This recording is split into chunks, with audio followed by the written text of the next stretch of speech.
There's a moment somewhere between a screaming V8 engine and a guy named Murder Nova explaining the rules of honor, where you realize you're not watching a gritty underground street race, you're watching a group of grown men politely waiting for a production assistant to yell go. Welcome to Street Outlaws, the show that promised raw, illegal, adrenaline-fueled street racing and delivered something that feels suspiciously like a Fast and Furious fan fiction directed by a guy with a clipboard and a liability waiver. Because on paper, this was beautiful. A rebellious, blue-collar racing culture. Real drivers, real cars, real stakes. No corporate polish, just gasoline, pride, and the unspoken agreement that nobody would call the police or the network lawyers. But then you actually watch it, and suddenly, the street looks conveniently blocked off. The spontaneous rivalries sound like they've been rehearsed in a parking lot 5 minutes earlier.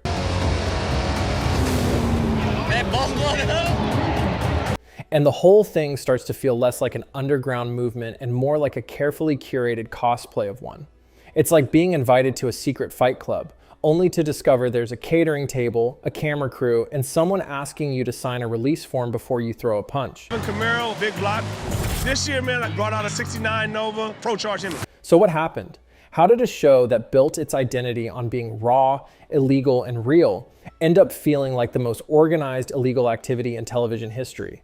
And more importantly, was it ever real to begin with? Back in 2013, when reality TV was already deep in its trust us, this is totally real era, Street Outlaws hit like a nitrous shot straight into car culture, and people were instantly hooked. Because the premise was perfect. Real street racers, real streets, real risk, or at least that's what it claimed. No sponsors, no polished commentary, no corporate nonsense, just a group of guys from Oklahoma City, the 405, building borderline suicidal machines in their garages and settling scores in the dark.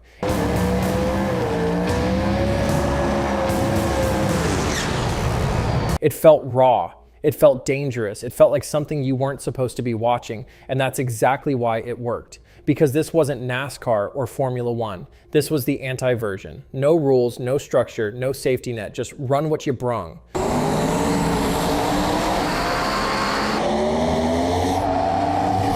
Which sounds cool until you realize it basically means we hope your brakes work. And the timing couldn't have been better. This was peak YouTube car culture when shaky handheld street races were blowing up online and every guy with a Civic thought he was one turbo away from becoming a legend. Street Outlaws didn't just capture that energy, it packaged it, sold it, and turned it into primetime television, pulling in around 1.5 million viewers per episode and outperforming actual professional drag racing. And honestly, it made sense. The show had everything. Big personalities, fragile egos. I know that I belong in the Invitational. I'm not a racer wearing racer, so I gotta win this round. Arguments about racing etiquette that somehow felt like international diplomacy. And the list.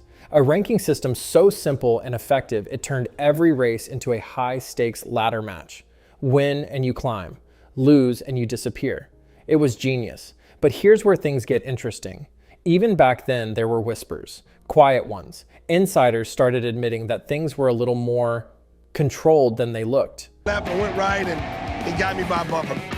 Great race, just couldn't pull it off. Roads weren't exactly random. They were blocked off. Permits existed. Rivalries didn't always start naturally. Some scenes were nudged, others reshaped, and a few were basically orchestrated. It wasn't fully fake, but it wasn't fully real either. The first race of the year is always the hardest because it's our qualifying round. It lived in that perfect reality TV sweet spot, just authentic enough to hook you, just controlled enough to keep the insurance company from having a meltdown. And the craziest part? Nobody cared, because the illusion worked. Fans weren't watching for legal accuracy or fact-checking permits. They were watching for the feeling, the noise, the tension, the fantasy that somewhere out there, away from rules and consequences, this was actually happening. And for a while, Street Outlaws sold that fantasy perfectly. Or at least it was very, very good at making you believe it did. At first, the illusion didn't just hold.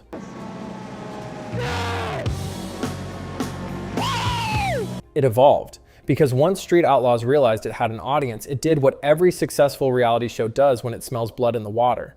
It scaled. And by scaled, I mean it multiplied like a Fast and Furious sequel with a caffeine addiction. Suddenly, it wasn't just Oklahoma City anymore. You had Memphis, New Orleans, no prep kings, fastest in America. At one point, it felt like if you sneezed near a drag strip, Discovery would greenlight a spinoff. And on paper, this should have been the golden era. More racers, bigger personalities, higher stakes, more drama. The franchise wasn't just growing. So here's a list of people that are still in.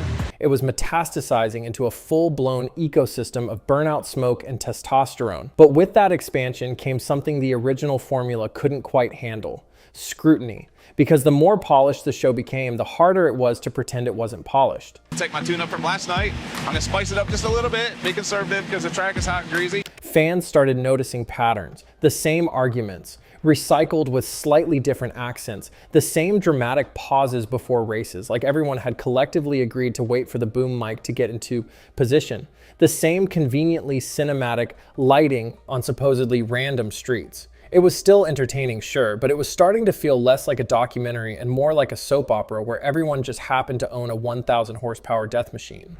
And then things escalated. Not in a fun, wow, that car is fast way. Good people behind me. We know how to tune this car. We know how to get down that racetrack.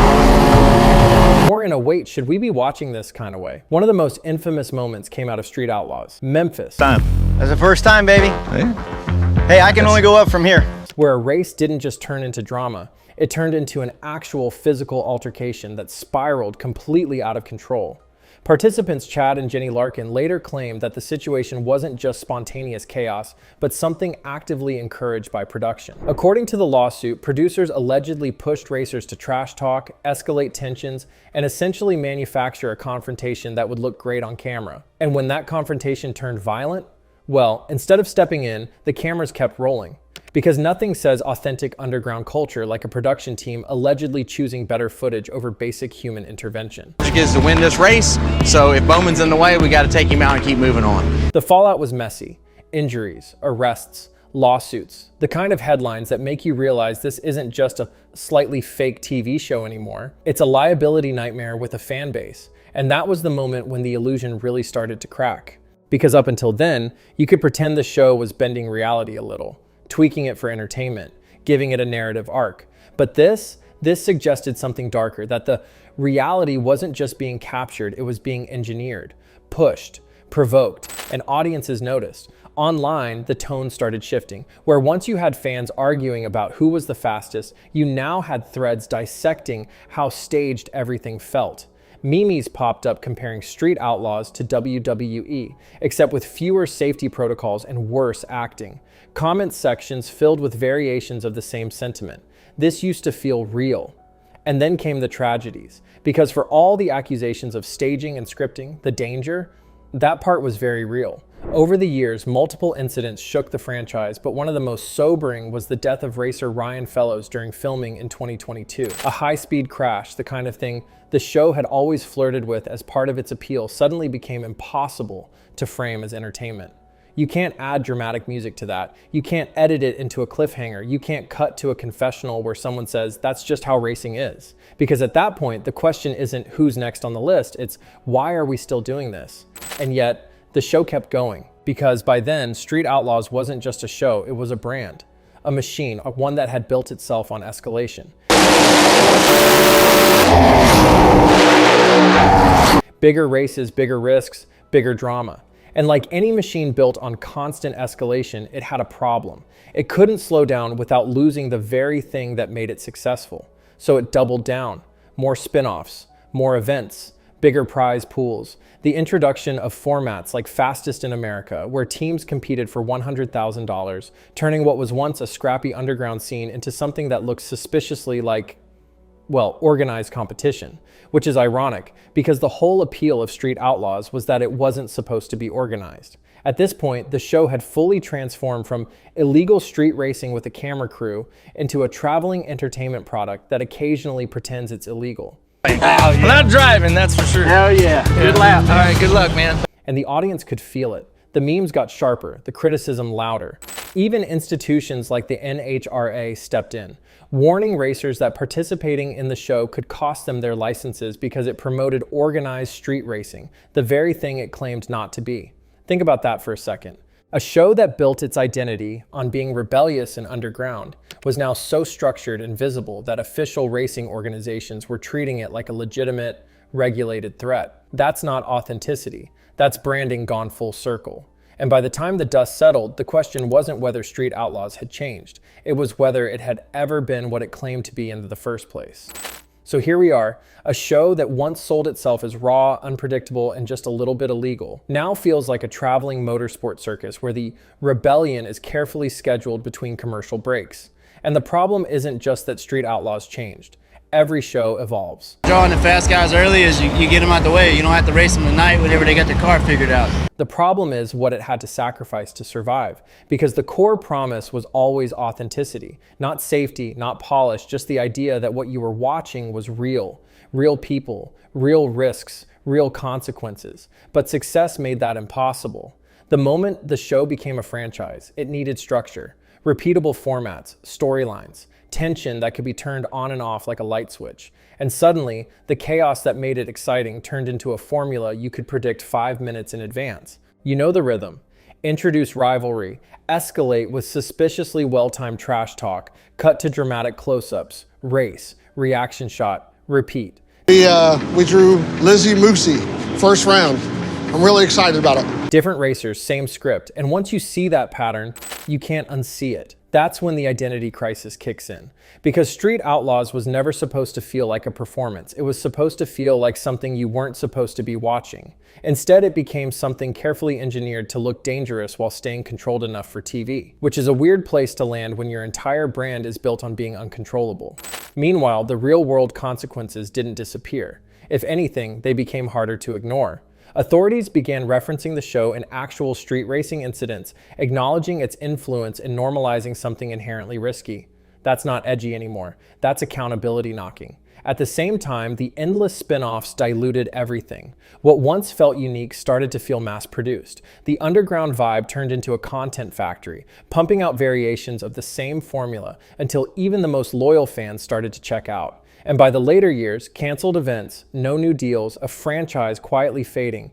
It wasn't one big collapse. It was something worse. A slow realization that the thing people loved wasn't really there anymore. Because once the illusion of authenticity is gone, what's left?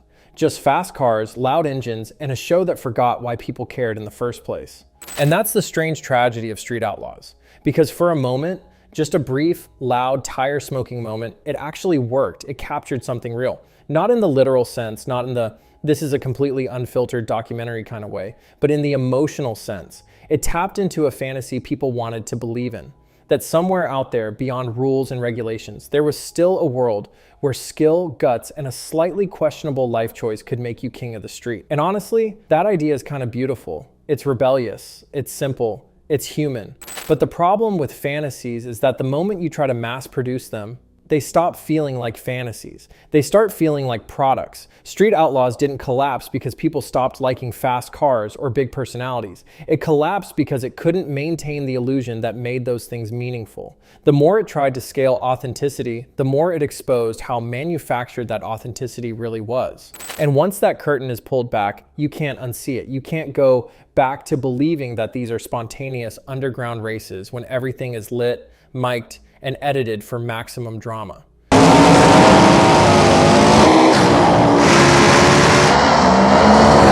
You can't pretend the rivalries are organic when they follow the same narrative beats every season. You can't call it outlaw culture when it's essentially a branded entertainment product with spin-offs, prize pools, and scheduling conflicts. It's like calling a theme park ride dangerous because it has a warning sign. Sure, it looks intense, but deep down, you know it's designed to feel that way. And maybe that's the real lesson here, not just about Street Outlaws, but about reality TV in general. We don't actually want reality. We want the idea of reality, just controlled enough to be entertaining, just chaotic enough to feel authentic, and just safe enough that nobody has to deal with the consequences afterward. Street Outlaws just push that balance a little too far. Or maybe